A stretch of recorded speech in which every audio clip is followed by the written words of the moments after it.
The webinar tonight is actually the hybrid workout how-to. Now, I'm assuming, and I'm seeing a lot of the faces that I recognize from other webinars. So thank you for coming back again. I really appreciate it. But this is just going to be a little bit different because we are opening up. And now we're going to have live sessions and hybrid sessions. And the four of us were chatting about this. Kevin, Alex, Travis, and I were chatting about this. What does it really mean to have a hybrid workout? Does it mean that you're going to be watching, you're going to have a camera on you and people watching you at home, and you're also going to have either 10 people, 25% of your gym, or 50% of your studio being able to participate? Are those two things going to happen simultaneously, or are they simply just going to happen side by side, where 1 hour it might be a live class and then there might be recording sessions that they can watch? So I think it's pretty fascinating. There's a lot of things that are changing. You guys know the drill here. Move your mouse, go to the bottom of the screen, go over to the left of the green share screen button. You're going to see the chat box. Please click on it. And I already see Mary is from Arnold, Maryland. And I see hello from Chicago with Shirley, and Iowa and San Francisco. I love to know where you're from. So be sure to tell me where you guys are from. Pennsylvania, San Francisco, Dallas, Quincy, Illinois. We're getting people from all over, which I love. Ask questions. This is a webinar. This is your webinar. We want to know. So I'm going to give you quick introductions. We have the fantastic Kevin Mullins, CSCS. He's a master instructor and personal trainer based out of Washington, D.C. His work has included being named a 2-time Men's Health Magazine Next Top Trainer. And he's also a contributor to other magazines and media outlets. He's trained over 15,000 sessions in the past 10 years. He's also the author and creator of the SCW new functional training certification, which we're very, very proud of, and has gotten an amazing response, Kevin, believe it or not, right? There he goes. We've got Alex Bryce, who I didn't tell you, Alex, I was going to say this, but he's my son's trainer, and I actually took a training session with him, and he's fabulous. He owns a facility called Electrum Performance. He's director of another jiu-jitsu facility, and he's also the head strength coach at Altos Jiu-Jitsu. He's a certified strength and conditioning specialist, and he has had distinction from the National Strength and Conditioning Association. So he's an amazing trainer. He also has a, what is it? It's a membership, isn't it, Alex, for your training? We have a couple different online memberships, yeah. Online memberships. So it's really interesting what he does. He trains a lot of jiu-jitsu athletes. And we have the fantastic Travis Barnes, who I've really enjoyed working with him and his wife, Cindy. They co-own Journey 333 with several locations in New York. He also is a co-author of the best-selling book, Results Fitness, written with Rachel and Alwyn Cosgrove. And he's the co-author 52 Amazing Journeys and author of Journey Fitness. And he's also one of our featured presenters at our upcoming February live stream mania. So I know he's going to talk about that. So first of all, I'm hitting you, Travis. I started out with what in the heck is a hybrid workout? Please help us. Where do you see at your multiple facilities being able to integrate that online live stream and the face-to-face workouts? Well, the first way is that we need to be turning on the camera every so often when we're training people in the facility, so that those that are still at home wondering if it's safe to come out can come out, right? So, having the Facebook Lives or the different things going, we have a lot to combat, don't we? In the beginning, they said gyms were the most dangerous place, and now they're actually they're the safest place, right? The other thing is, when we have these virtual sessions, which our virtual sessions happen separate from our facility sessions, you have to figure out how are you going to bring that same quality feel that you had in the facility to the virtual aspect. So, you know, if you have community before your sessions begin, are you on there early enough with your Zoom or whatever platform you're using turned on to get to know everybody, to introduce people to one another, to have that community? How are you bringing the fun? You know, we like to say at Journey that we put the fun in functional fitness. So are you still having those fun warm-ups that you create, the fun demonstrations? Are you still celebrating birthdays and anniversaries? I mean, in the facility, we have a customer care list for our members to make sure that they're recognized. And then you should have the same thing virtually. At Journey, we also have a way to track their weight loss. So we had to figure out, how are we going to do this online? So we got the support of a software that we could use where people could weigh in from home, so we could still recognize them in this virtual world to say, oh, you lost 20 pounds. You know, in our facility, people still were turning in food journals in a paper and pen. So we had to get kind of handy with MyFitnessPal and learn how to let people publicly share that so that we could still help them out with their nutrition. So to us, you know, the hybrid workout has been, some people, by the way, virtual is very cool. Think about this. We've all had our members say to us, hey, I need to freeze because I'm going to be traveling. Well, if you keep virtual as part of your program, now you can say, take me with you, right? So in a sense, you can have, here's one way to look at hybrid. You can have your facility workouts going on, but if somebody's traveling, now they can take you with them. Or and that's a very valuable experience, because you don't lose your members. You don't have seasonal members. You don't have people putting things on hold, which create a lot of labor intensive activities for your back office. We did get, Leslie says your audio is much lower than mine, Travis. So if you could turn yours up, I'm probably just too loud. Okay. No comment from the peanut gallery there. Thank you, Leslie. I'll fix that. Okay. Kevin, what are your thoughts on hybrid workouts? I think from a studio owner's perspective, Travis nails it. But I think the one thing we have to consider is with hybrid workouts, the talent that you put on camera may not necessarily be the talent that you'd have running a class, because some people just, you get in a space with them, you kind of feel their energy. You're like, I like this person, but you put them on camera. I think prior to starting, Travis talked about, like, you know, you got cast for a role in a movie you didn't know you were ready for. And it's like, you know, I'm fortunate. I was at a young age, I was thrust on the camera doing some stuff for Men's Health, but then I see some others and they just like deers in headlights. And so you have to also, if you're a brand and you're not just representing yourself, you have to choose your talent wisely, because, you know, these people could, it's easier to cancel a place that you don't have to walk into. So if I don't like a subscription, I just pull the plug on it. As individuals, and what I've coached a lot of trainers to do is, guys, we need to study improv. We need to work on camera presence, invest in a ring light. Like, it is not, a ring light is not that expensive. For a couple $100, you can have a quality reflector and a light and a microphone that you wear on your lapel, that people don't hear the ruffling of your clothes, and your quality immediately quadruples. And so I think for hybrid, it's about quality, because the industry will keep this forever. But if you're a little mom and pop type operation and it feels that way, you might go the way of the wooden wheel. Yeah, and I really like that. SCW Fitness, we've been doing videos, oh my gosh, for 30 years. But now the quality that is being demanded from other people, from our clients, is if we're videotaping a session, they want to be able to see the PowerPoint along with the presenter. So we're having to re-record some things and really review it. And I guess what you're saying, Kevin, is quality is king now.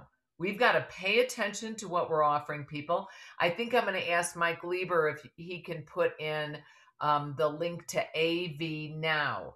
They're very supportive of SCW Fitness. They're one of our sponsors for the upcoming conference, but they've personally helped us as well increase our quality. And they're very, very affordable, because you guys take a look at it, and I'll show you a discount link there. Mike Lieber, can you put in the discount link I think they've got a code where they'll give SCW people a 10% off. It's in the Livestream Mania discount coupon area. So it's interesting. The Zoom group have been with me since the beginning. This is what the barbers are saying.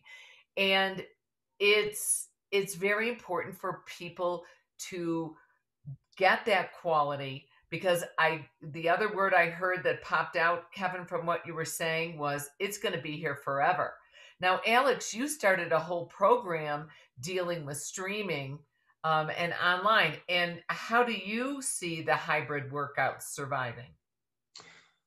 Well, people train for different reasons, right? And they gravitate to in-person training or group versus one-on-one for different reasons. So I don't think there's one answer for how hybrid training is going to exist now or how it's going to exist in the future. And a lot of that challenge will be, can this type of training stay agile enough to cater to people who do want to train at home by themselves in the comfort of their own living room?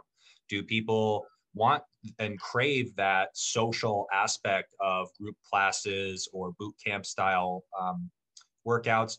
Are there people who are looking for more education based type of concepts? And that's something that we really focus on, of our goal to sort of, can we put a strength coach in someone's pocket? Can we, because our big culture in person is education, and we don't run typical classes in that someone who's been training with me for a few years, the big focus is education, autonomy, and independence, where if you just walked into my facility, I could have 6 or 8 people on the floor and I'm not talking to them and I'm not spotting them. Yet they know what they're doing, why they're doing it, how to do it, and what their particular goals are due to the education that's occurred over the course of weeks, months, years, and the mobile app that we use for both our in-person and our online clients. So the way that we foster our community is a little bit different as opposed to some of the classes that we're talking about right now. But the challenge has been, how do we actually bring that education, bring that information, which is very in-person heavy, to an online community who are all over the world in different time zones and may not be able to attend classes. So even though it kind of has a little bit of a stereotype of being boring, a lot of our stuff is actually pre-recorded.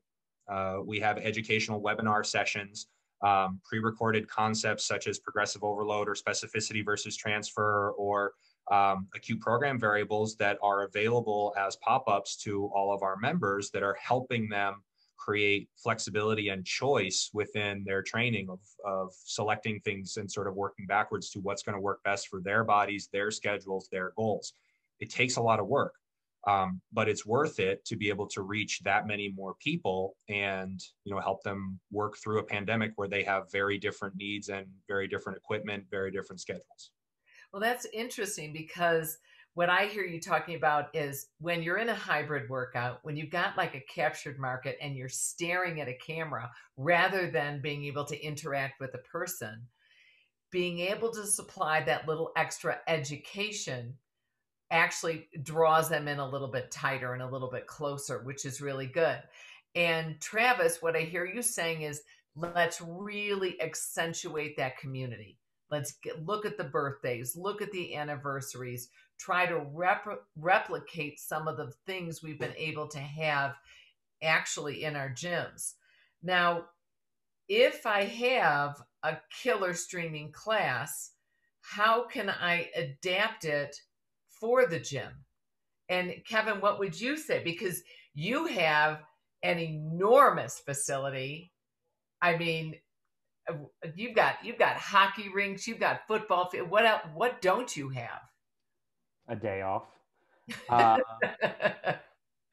Yeah, thankfully for us, we were able to bounce back pretty quickly because we realized that a football field is 100 yards by 55 yards, and social distancing is much easier to accomplish there. But if you are successful streaming and your couch is in the background, you've got a cat jumping up and down, and you've made it through the Wild West, the getting it in club is going to be easy. You're going to have access to better resistances, different tools. Your music's going to be coming through a centralized speaker. So if you've come up with a concept, all concepts are based on some element of science. Maybe you're, more anaerobic glycolytic, so it's longer intervals. Maybe your phosphagen system, so you're hit it and get it and then rest.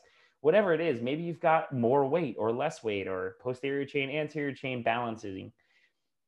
Whatever you've done, when people are sitting in their homes and you're in yours, it's going to be easy to bring it back. But the only thing you have to factor in is your levels, right? Because at home, you don't really have levels. If I'm just lifting a couple gallon jugs, like eventually progressive overload and adaptation theory, like they're just not heavy anymore. So you have to immediately reinstall, okay, these are the exercises or regressions that I'm going to program for this hip hinge for the people who haven't really worked out, and then the middle, and then the top. So it's remember how we trained before the pandemic, I guess would be the answer. It's funny. It's like you talk to some members and clients and you'd think that the world did not exist. Like the world started in March of 2020. It's like they don't have any recollection of a fitness industry pre-COVID. So I think if you're successful and people are logging in while you're in your living room, you're going to crush it once you're back in the facility. Just do what you've been doing, but just remember to add a little bit more science and customization to it. And we got a good question. This is from Connie Warasilla. Are you streaming every class on the club schedule, Kevin, or are you just streaming specific classes? Specific classes. Unfortunately, some formats don't exactly transition at home. We talked pre going live here that we tried doing spin, like giving people bikes, but that ended up leading to a lot of miscalibrated bikes and some damages to our property. And then again, to my first point I made tonight, is not all talent is equal. So there were people that were like, hey, people like your class in person. This is easy. And then we watched them go live and we were like, nope, not again. And so you choose what is going to hit the home user. And it's usually the really loud, energetic, funny, seems to get their energy out of the sky type of person. Yeah, that's interesting. And Travis, how are you streaming? Are you streaming every single class, or are you selectively choosing those funny, humorous, boisterous, teachers? Yeah. Well, first, I would like to say, I'd like to add to what Kevin was saying there, because I'm a systems guy, right? When everything happened, we had to figure out, well, how can we stop people from sharing equipment? How can we give them their own space? How can we make the common touch points sanitary, all that kind of thing, hands-free toilets, whatever. Now, if you're going to bring a great virtual session out of your facility, where you're still going to stream it to people and you're going to work people out in your facility, you might need a stage, right? If you're not going to have a camera man following that trainer around the room, then you're going to have everything in one location. The trainer is going to have to get better at verbal cueing, and that camera will just be on the trainer. That trainer, at least the one that the camera is on, is no longer circuiting the room, visiting the stations, coaching the clients, because they're essentially a performer on a stage, and all the clients will have at their one location the same equipment that they have at that stage, right? So thinking that through as to what that might look like, it might look like a facility redesign, right? And then you can stream those sessions in using all kinds of different things like BrandBot with a connection with Zoom or whatever you might decide to use. There's a lot of platforms out there to do that. Now, for us personally, what we're doing is we use a Journey app, and through exercise.com, we're able to host all of our virtual sessions on there with a connection with Zoom. So you come in there, you see what's available for virtual for the week. And another great thing that we're able to provide to people, because we do that because there's this booking through the app, is the same attendance report that they were seeking from the gym, right? Like that was a big thing. Like when we all first started, well, now I'm participating and I get reimbursed from my insurance or from my corporation, but how can you track my attendance? So having a platform that you can use where people can track their attendance and book, that's a very important thing as we head into the future and people want the same thing out of virtual that they got at the facility, right? They want to be able to track things like that. Right. So what I'm hearing is, I think I'm listening to all you gentlemen. I'm thinking, you know what? Hybrid is here to stay. We are not going to lose our streaming and our online presence. Is it going to be as important? Well, we don't know until the fall of this year. I mean, the SCW, all our conventions are streaming until October. We go live for Midwest Mania. What is it? November is going to be Dallas, and then December is going to be Boston. And I just hope we can go live in October. But hybrid workouts are here to stay. So if you're looking to invest in something to assure your success in the end of 2021, fourth quarter, or in 2022, it's think about the cameras, the microphones, the sound systems you're going to be using. That's what I hear from you guys. Alex, please describe your facility, because it's really interesting. It's one big, gorgeous room in San Diego that is like a garage. The whole one door lifts up. And so you've got this gorgeous sunshine, at least every time I'm there. And yet you still, even though you've just got this one room where you're very close with people, you've got this streaming service. Yeah, so we have sort of a mixed use industrial space where there's a warehouse space in the back with 2 bay doors. That's our training area. Right now I'm in our closed office and podcast room that we'll also use for some of the educational videos. We have mat space for our combat athletes, because our big niche is Brazilian Jiu-Jitsu and mixed martial arts, as well as turf, and then some traditional strength training equipment, and then some office and sort of rest space and storage space in the back. So it's a little bit of a unique setup, and we have a lot of toys, but we have one. And that's one of the biggest challenges that we struggle with some of the online work of, if you're doing a class with 20 people, that means you need redundant equipment. And so some of our challenge is, how can we take that custom feel of what we do in person, because every single person who comes in, even when they're training at the same time, they have their own custom training template and program. How do we, then take that, which is a large part of our culture, to online? And it has required us to even have a different or hybrid approach to hybrid training relative to how a lot of other facilities are able to run a lot of their classes.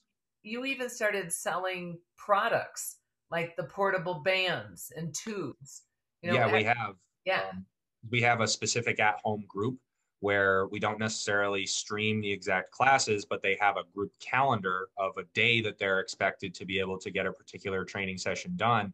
And with that group, we at least know that they have resistance bands, a sandbag, weight vest, to be able to get a little bit creative with something, as opposed to, well, I have a 2-pound water jug. It allows us to at least get a little bit more specific with our programming. Kevin, you've been typing furiously. You've got to share. Amanda just had asked about, you have people at home watching you on the camera, and you have your live participants. So you're sort of having to take care of 2 crowds at once. It's like hosting a party, right? And you got different crowds. You got your work crowd, and you got your college friends. So over here, you're acting a fool, but over there, you're talking about your 401k. So it's sort of, when you're on camera, you need to be on camera. And the way you make this work for the people who are live is, I'm going to engage in here, and I'm going to make sure everyone at home feels me. If you ever saw behind the scenes of like a really good comedy movie or action movie, you see how over the top the hand movements are. Like a punch is very fast and violent, but on camera, it comes off normal. And that's just what happens with camera. So you got to go over the top on camera. But once you do interact with the people on the ground or your live people, cup the mic or tick it away from your chin, and then give amazing in-person instruction, like next level one-on-one love. That's like, hey, I see what you're doing with that push-up. Let's go tilt that pelvis down, brace that core, think out, hard. Awesome, great job, boom. Then you're back on camera, and it's making the interactions have value versus frequency, right? We're not sitting at the Golden Corral. We went to a 5-star restaurant. That's what we're thinking. Yeah. And what I always think of when I'm when I personally am doing training is really trying to articulate the movement, because I think what we all forget about is the participant. Now, I'm a participant plus I'm a teacher. So I've got my camera up and I was taking class today, and suddenly she's on the floor. Well, I can't see my computer because it was up on top of a shelf. I had to move it down to the floor so I could continue to see her and continue to do my workout. I have never heard an instructor say to the students, all right, we're going to the floor. You might want to move your camera down. That's something we need to think about now. All right.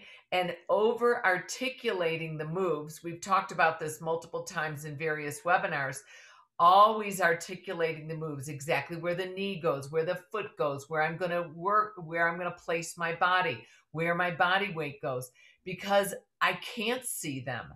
And it is frustrating. I don't have a huge camera where I can watch all my participants. So I have to be ultra sensitive with my verbalizations. For the visualizations, I don't just think about my own body. I'm thinking about, okay, are they going up? Are they standing up now from being on the ground? Are they going to be moving rapidly side to side? So check around, make sure the coffee table and the cat have been moved because you're going to move. So it's very challenging to think of these things. Alex, you too have been answering questions. Please share. Sure. So I think it was Kim had asked, what's the biggest challenge as a strength coach training one-on-one clients? What creative ways have you found to add resistance to clients who don't have equipment, especially with the lack of equipment for sale?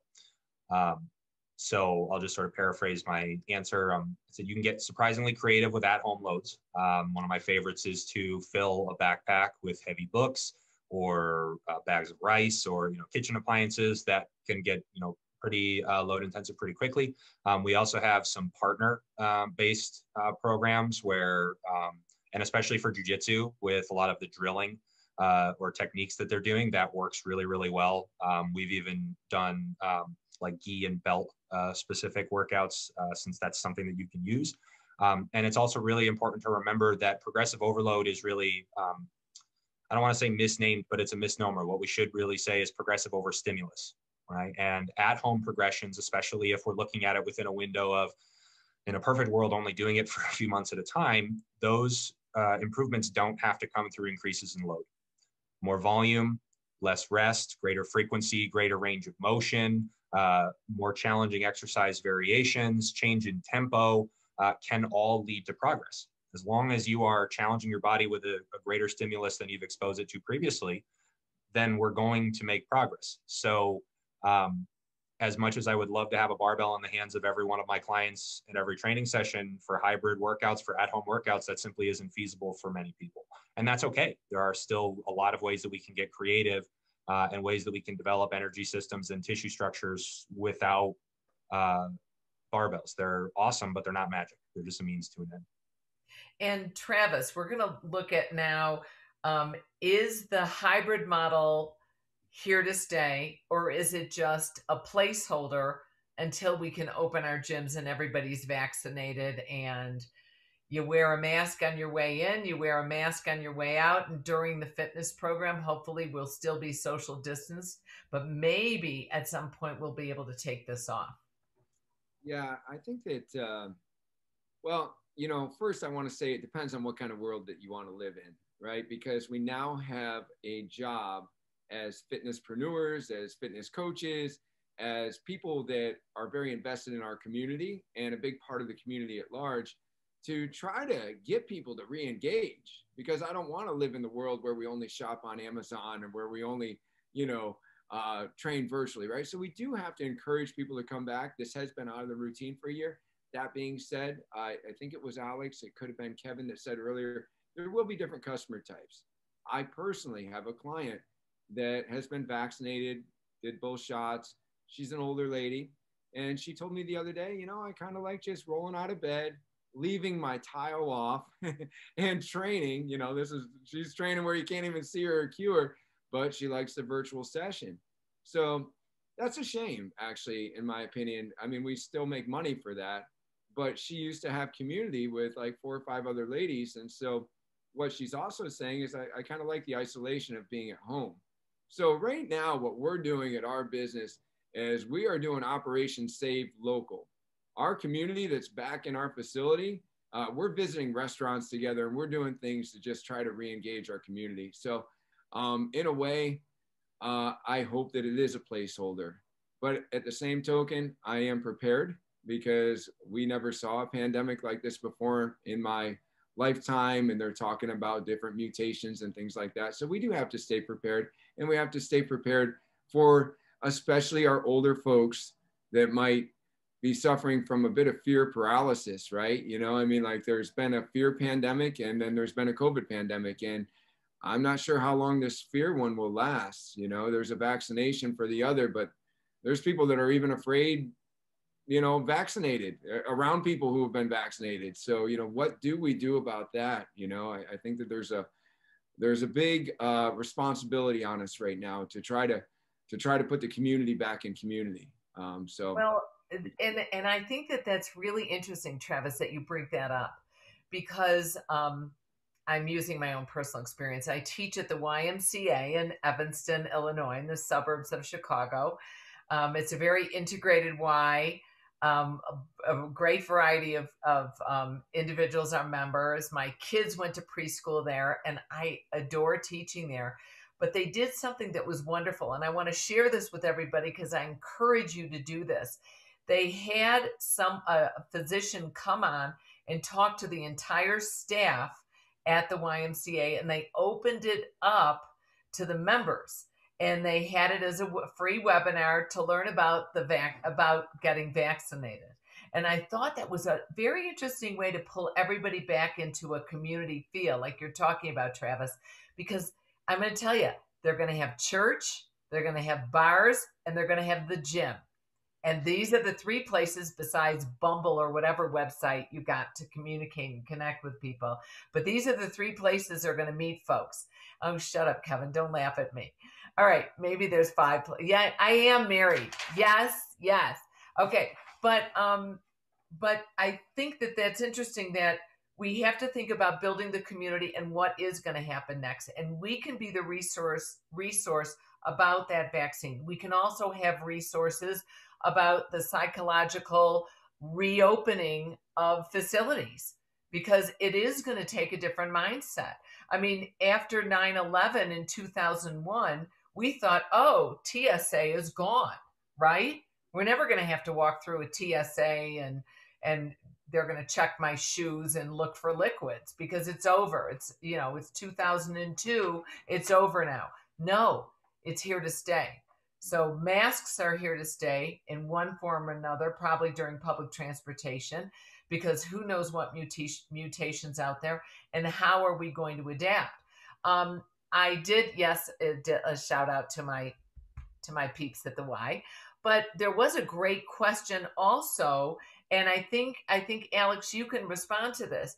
Where do we place the camera if I'm teaching to live people? And then I'm also got my crew. What I loved what they did at the Y this morning was Lynn, I'm just going to say my favorite body pump instructor. I love Mia. I love Dee. But I was taking Lynn this morning, and the camera was at an angle so that every time Lynn turned to the side, she was actually facing the camera, but the people in the room could actually see her alignment from a different angle. And then she turned back to the front, whereas the camera could see it at an angle. So it didn't disrupt the participants of the classroom, but it was still at an angle. You know, Alex, you do so much online, and yet you've got all these participants in the facility. How are you going to integrate the two? I mean, it's definitely a daily challenge for us.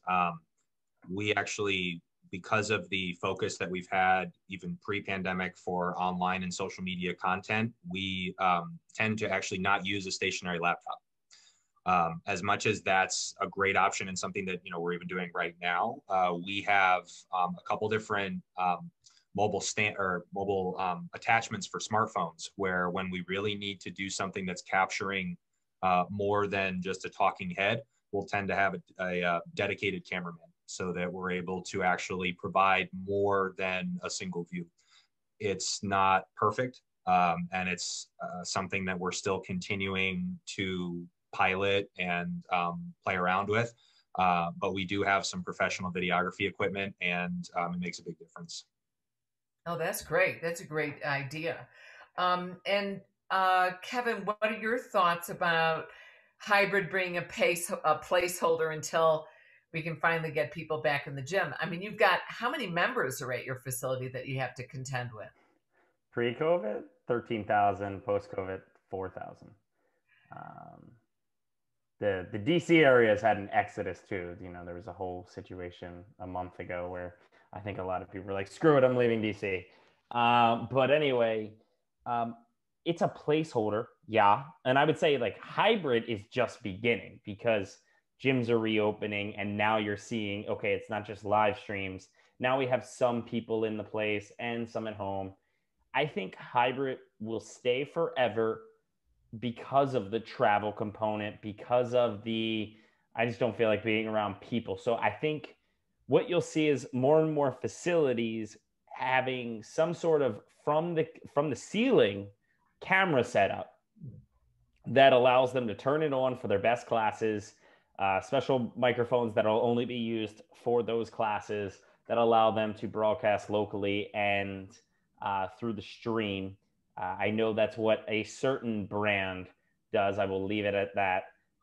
And they are very successful with both the camera work and their audio because they're using two stream. Oh, From you have there, to share which brand. say it again. You have to share which brand. Peloton. Oh yeah, okay. From an AV standpoint, they're the gold standard right now. Now, granted, they are but predominantly tread and cycle, but AV they're blowing everybody else away because they that's where they spent their investment dollars. Like you look at their S1 and they spent the bulk of their money on AV. But to the point, just so that we stay on track, Travis nailed something there. People are going to hit the wall of I need other humans. Lord knows I hit it about 2 days into the pandemic. I was like, where are people? There is the fear pandemic in which you are going to have, I'm just going to call it 50% of the population are going to take at least a year to return to a fitness facility or a restaurant or bar without a mask. The other 50% are going to throw the mask in the air like we just called it V-Day, and here we go, let's go live our new life. So, you know, it's asking yourself, who are you targeting? Do you want to go back to being brick and mortar and having more in-person business, which allows you to upcharge and actually, you know, charge a little bit better of a rate? Or are you going to try to be the group that captures the stay-at-home population? So in a way, there's a little bit of a self-analysis, maybe your own stance on things, whatever the case may be, of who do you want to be in the space when the doors do open? Because it's not going to be like we wake up and go, holy crap, that was a horrible dream, as we were. Yeah. It's interesting. There's a lot of different philosophies on how we're going to either ease into post-pandemic, or I'm kind of thinking it's going to be V-Day and the mask is going to come off. I think from the 1919 with the Spanish flu, when hundreds of thousands of people died and masks were first used, and on and on. And then we had the Roaring 20s where people went a little bit crazy. And I hope they go, I hope within safe bounds, but I hope they all come back to the gym for us. Travis, share with us about how many facilities you have and how you help to assist and the other facilities that you manage, and how are you integrating the hybrid model into them? Yeah, so we have locations in Florida, Indiana, Pennsylvania, and New York. It's just 6 locations, but we're in multiple states. So that's been a lot to manage, right? I felt like one time we were all taking turns getting shut down, you know? So there was a lot of different things going on with that. One thing that was really great for our communities at large was that we were all training each other's clients. Like for the first time, Columbia City, Indiana was meeting the New York clients. And so that was really good. And one of the things that we've done as a franchise support is try to systemize virtual the same way that we systemized our whole franchise, right? If we're a franchise, then we have to create something that's reproducible and that has a good quality feel to it. So we have created systems to where I think that, you know, one of the things that Kevin was talking about earlier was, you know, you have to be queuing this one and queuing that one. And so we've created systems where two coaches, like one can be the spotter and they can even work from different locations, right? You know, Indiana and New York can coach together and, you know, one could be doing this, like the working out and the demonstrations for the client. And then the other coach can actually be queuing the client. So there's been a lot of great systems that we've done to support one another because let's face it. I mean, right now, we're all trying to do just as much, if not more, definitely more than what we did before, but we're doing with less people. So for us as a franchise, it brought us closer because we had to figure out how we could serve one another and help each other make it through. You know, we did a lot of cool things together, like that customer care that used to just be unique to the location. Now we had like this joint customer care because we're looking after each other's members. It's been a really great team building experience. Early on, we had to really recognize that we were serving each other's clients now, right? It was like kind of like that Miracle on Ice talk, you know, where it was like the name on the front's a heck of a lot more important than the name on the back. It was like, you know, hey, we're all one team now. And it's been good overall, but systems, save yourself some time, energy, and money, right? It all comes down to just figuring out what is the best system for us to deliver this? What does it look like when we, you know, start our sessions and close them out, and how often do we do them? And what is the program design? You know, Alex was talking about this earlier, but I mean, we've done things with chairs and paper plates and book bags and, you know, water bottles and all kinds of things, you know, just what else? Mimicking ropes. What was it? What else? Bring it up. You brought it up before. Oh, yeah, right. Oh my gosh. We had a week just to build community. It was called Best Prop Week. And this woman was working out with like a wolf head. You know, I don't know if she's a hunter or if her husband's a hunter, but I'm like, oh my God, what's going on there?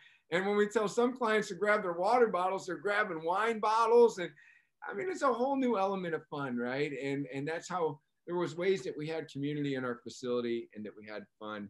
And we have to find those ways to have fun in the virtual world. And I will just add to the thing that you were talking about before, is it here to stay? What is it? A good process for any business is to identify your ideal client. Who do you want to serve, right? Because it could be up to you to put the community back in community, encourage people to go live and go after that market. Could be up to you to accept that there's some people that are going to stay online and that you have to up your game and be just as good as the best online platforms, you know? So. All right, so let's do takeaways. I'm going to leave that as yours, Travis. And Alex, what would be your takeaway for hybrid workout how-tos? Well, I think that, you know, Travis and Kevin have both done a great job of, you know, talking about some of that, that community aspect, you know, and the social aspect of training that so many people gravitate towards. But like Kevin especially had alluded to, the toughest demographic to reach, again, are the people who were already gym intimidated and are now dealing with that fear, who are not going to feel comfortable leaving their own home, who may already inherently be introverted, may enjoy training on their own. That is not necessarily the majority, but it is a surprisingly large percentage of the population. I actually love training alone. Not that I don't like training in groups, but there are those specific subsets. And like Travis said, identify your target demographic and then go after them. And even if that might be a small niche of the total population, owning a niche or having that cult to be able to create your culture can go a really long way towards being able to service a certain percentage of the population. I mean, for us, our biggest identifier is the people who crave education. And the more that we can do to reach those people, the better off we feel we're doing our jobs. You also have a specialty with gluteals, which is interesting. I mean, that's, you know, not many people are known for their butts, but I think your organization has this incredibly fascinating training protocol for gluteal. So that's what my son has always. Yeah, and you're nodding because it's true. Kevin, what would be your takeaway, sir? When in doubt, be known for training butts. That's it. No, I'm kidding. I think Alex really said it there about, target marketing. We've all said it, but I think the number one thing, we spent all this time talking about, hey, this is how you do hybrid workouts. But I think it's most important as we emerge out of this chaos, look at yourself and identify what you do well. Because let's just talk about what happens on Sunday. We have the Super Bowl. Tom Brady is the greatest quarterback, arguably, of all time. But if I put him at right tackle or defensive tackle, he's the worst player on the field instantly. And so we each have gifts. We each have talents. If you get on camera and you start getting clammy and you just feel like it all shuts down, but the minute you step into a room and you can feel the collective energy, you become, a supernova. Maybe camera isn't for you, at least not now. So what I want everyone at home to realize is do whatever you're best at and go triple, quadruple energy into that. If you are like Alex, one of the smartest people in the entire industry, and you want to share that in nice bite size of like Lunchables for your members, do it. If you look good in yoga pants, then do that. Like whatever it is, but stick with that. You don't have to fake it till you make it, because chances are people are just going to break it and then they're going to wish they never bought it and go find someone else. All right. Well, that's wonderful. I love you guys. And we're going to end this webinar with a short video.